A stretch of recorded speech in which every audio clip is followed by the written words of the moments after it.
মৰমৰ ছাত্ৰ ছাত্ৰীসকল, আজি মই 1.1 অনুশীলনীৰ 1ৰ 4 নম্বৰ প্ৰশ্নটোৰ সমাধান কৰিবলৈ গৈছোঁ। তোমালোকে মন দি শুনিবা আৰু পিছত ভিডিঅ'টো স্কিপ কৰি লিখিবা। এতিয়া চোৱা যে আমাকতো দিয়াই আছে ইউক্লিডৰ কলনবিধি ব্যৱহাৰ কৰি গ সা উ উলিওৱা। তোমালোকে ইউক্লিডৰ কলনবিধিটো জানা, a = bq + r, য'ত শৰ্ত এটা আছে 0 <= r b। এতিয়া আমি অংকটো ইয়াত লিখিছোঁ, 4 নম্বৰ অংকটো আমি ইয়াৰ পৰা লিখিছোঁ 272 আৰু 1032। এই দুইটা সংখ্যাৰ মাজত গ সা উ উলিয়াম। আমি ইউক্লিডৰ কলনবিধি ব্যৱহাৰ কৰিম। এই অংকটো কৰাৰ সময়ত তোমালোকে চোৱা কি কৰা হ'ব যে এই দুটা সংখ্যাৰ ভিতৰত যিটো সংখ্যা ডাঙৰ সেই সংখ্যাটো আমি যেনে লিখিলোঁ, লিখাৰ পিছত আমি গ্ৰেটাৰ দেন চাইনটো ব্যৱহাৰ কৰিব লাগিব, চিনটো ব্যৱহাৰ কৰিব লাগিব। গ্ৰেটাৰ দেন চিনটো যিটো সংখ্যা ডাঙৰ সেই সংখ্যাটোৰ ফালে মুখ কৰি থাকিব আৰু যিটো সংখ্যা সৰু সেই সংখ্যাটো গ্ৰেটাৰ দেন চিনৰ পিছফালে থাকিব। এতিয়া আমি ইউক্লিডৰ কলনবিধি ব্যৱহাৰ কৰিম। ইউক্লিডৰ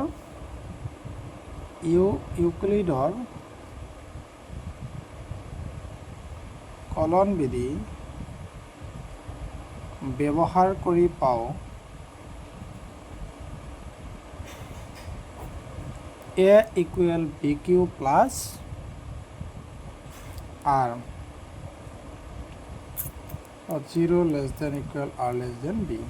এতিয়া আমি এই যে a আছে, a মানে কি, b মানে কি, q মানে কি আৰু r মানে কি, তোমালোকে জানা যে এৰ ঠাইত যিটো সংখ্যা বহুৱাব সেইটো হ'ব ভাজ্য আৰু বিৰ ঠাইত যিটো সংখ্যা বহুৱাব সেইটো হ'ব ভাজক। আৰু ভাজক বা বিৰ মানেৰে এৰ মানে হৰণ কৰিব লাগিব। হৰণ কৰি যিটো ভাগফল পাম এইটো কিউ ঠাইত বহুৱাম, কাৰণ কিউটো হ'ল ভাগফল, কিউ মানে হৈছে ভাগফল। আৰু হৰণ কৰাৰ পিছত যিখিনি বাকী থাকিব সেই মানটো আমি আৰৰ ঠাইত বহুৱাম, কাৰণ আৰ হৈছে ভাগহে, ৰিমাইণ্ডাৰ মানে ভাগহে, আৰৰ ঠাইত বহাব লাগিব। এতিয়া চোৱা আমি এৰ ঠাইত কি বহাম, এই দুটা সংখ্যাৰ ভিতৰত যিটো ডাঙৰ সংখ্যা এইটো এৰ ঠাইত বহিব। এনেকুৱা অংক কৰাৰ সময়ত তুমি গ সা উ উলিওৱাৰ সময়ত তুমি যিটো সংখ্যা ডাঙৰ দেখা পাবা দুটা সংখ্যাৰ ভিতৰত সেই সংখ্যাটো এৰ ঠাইত বহাবা আৰু যিটো সংখ্যা সৰু সেই সংখ্যাটো তুমি বিৰ ঠাইত বহাবা। বিৰ ঠাইত বহালা। এতিয়া এই বিৰ ঠাইৰ মানেৰে এৰ ঠাইৰ মানক তুমি হৰণ কৰিব লাগিব। এই সৰু সংখ্যাটোৰে ডাঙৰ সংখ্যাটো তুমি ছাইডত হৰণ কৰি ল'বা। এতিয়া 272ৰে আমি 1032ক হৰণ কৰিম। এতিয়া 272 1032ৰ ভিতৰত 3বাৰ হৰণ দিয়া, চাওঁ কি হয়। 3 × 2 = 6 পূৰণ কৰিলে হ'ব। 3 × 7 = 21, 7ৰ 2, 3 × 2 = 6 আৰু 2 × 8। এবাৰ বিয়োগ কৰা, 2ৰ পৰা 6 বিয়োগ নাযা, এই 3ৰ পৰা ইয়াতে 1 ধাৰ কৰা, 2ৰ ওচৰত 1 দিয়ে 12 হৈ যাব, 12ৰ পৰা 6 বিয়োগ কৰিলে 6 থাকিব। ইয়াতে 2 থাকিল, 2ৰ পৰা 1 গ'লে 1, ইয়াতে থাকিল 0, 0 1 ধাৰ কৰা 10, 10ৰ পৰা 8 গ'লে 2। এতিয়া আমি পালোঁ 216 ভাগহে আৰু ভাগফল পালোঁ 3। এই যে বিৰ লগত কিউ সংখ্যাটো পূৰণ হৈ আছে, আমি পূৰণ চিনটো দি দেখুৱাই দিলোঁ। কিউ মানে হৈছে ভাগফল, ভাগেৰ মান পালোঁ আমি 3, প্লাছ আছে প্লাছ দিলোঁ, আৰ মানে হৈছে ভাগহে পালোঁ 316।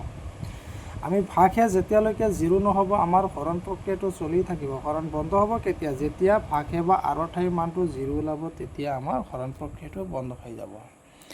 এতিয়া আমি যিহেতু আৰৰ মান 0 ওলোৱা নাই, আমি হৰণটো কৰি গৈ থাকিম। এতিয়া এই যে এৰ ঠাইত ফাৰ্ষ্টত কোনটো সংখ্যা আহিব, বিৰ ঠাইত যিটো মান আছে সেই মানটো এৰ ঠাইত গুচি আহিব। 272 এৰ ঠাইত গুচি আহিল। আৰু যিটো আৰৰ ঠাইত মান আছে এই মানটো বিৰ ঠাইত গুচি আহিব। 216টো আৰৰ ঠাইত গুচি আহিব। এই 216ৰে 272ক হৰণ কৰিব লাগিব। আকৌ এই সংখ্যাটোৰে এইটোক হৰণ কৰিবা তোমালোকে। তাৰপিছত 216ৰে 272ক হৰণ কৰিলে একবাৰ হৰণ যাব, একেদি 216 পূৰণ কৰিলে 216 হ'ব। এতিয়া আকৌ বিয়োগ কৰা। এতিয়া 2ৰ পৰা 6 বিয়োগ নাযা, এই 7ৰ পৰা 2ৰ ওচৰত 1 ধাৰ কৰি দিয়া, 12 হৈ যাব, 12ৰ পৰা 6 গ'লে 6, ইয়াতে থাকিল 6, 6ৰ পৰা 1 গ'লে 5, 2ৰ পৰা 2 গ'লে 0। এতিয়া আমি ভাগহে পালোঁ 1, এই যে পূৰণ দি কিউ ঠাইত বহালোঁ ভাগফল মানে 1, কিউ ঠাইত আমি পূৰণ দি ভাগফলৰ মান 1 বহালোঁ, প্লাছ এই সূত্ৰৰ প্লাছ দিলোঁ, আৰ মান হৈছে ভাগেৰ মান পাইছোঁ 56, ইয়াৰ পৰা পাতি দিলোঁ। তথাপিও চালোঁ যে আমাৰ আৰৰ মান বা ভাগৰ মান 0 ওলোৱা নাই, তেতিয়াহ'লে আমাৰ হৰণ প্ৰক্ৰিয়াটো চলি থাকিব।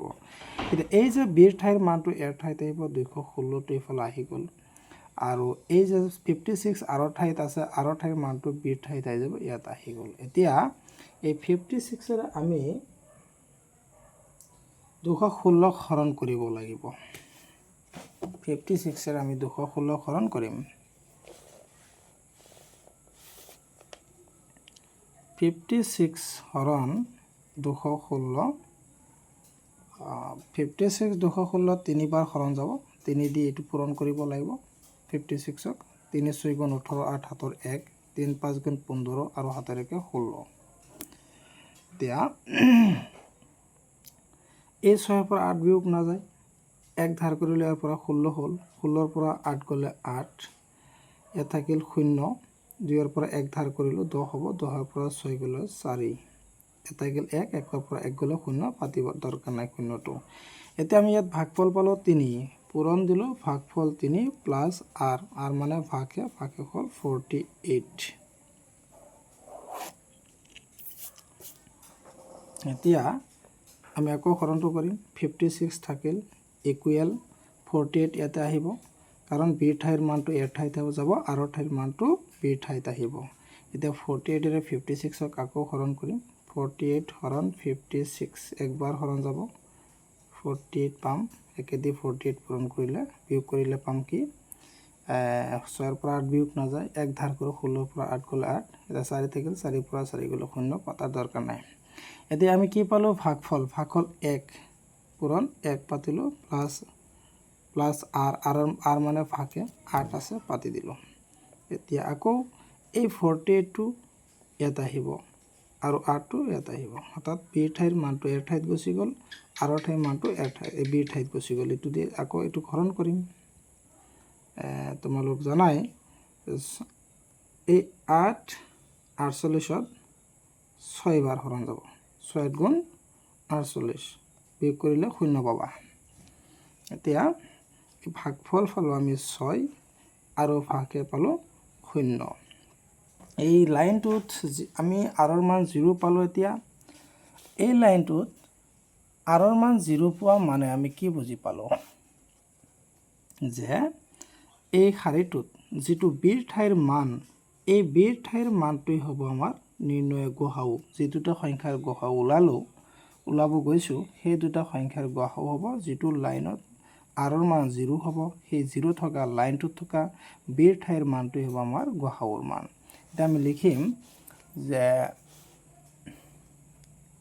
এতেকে 272 আৰু 1032ৰ গসাউ ইকুৱেল 8। এইটো হ'ল আমাৰ উলিয়াবলগীয়া গসাউ। গতিকে ছাত্ৰ ছাত্ৰীসকল, তোমালোকৰ ভিডিঅ'টো চাই যদি অংকটো বুজি পাইছা, তেতিয়াহ'লে মোৰ এই চেনেলটো ছাবস্ক্ৰাইব কৰি দিবা।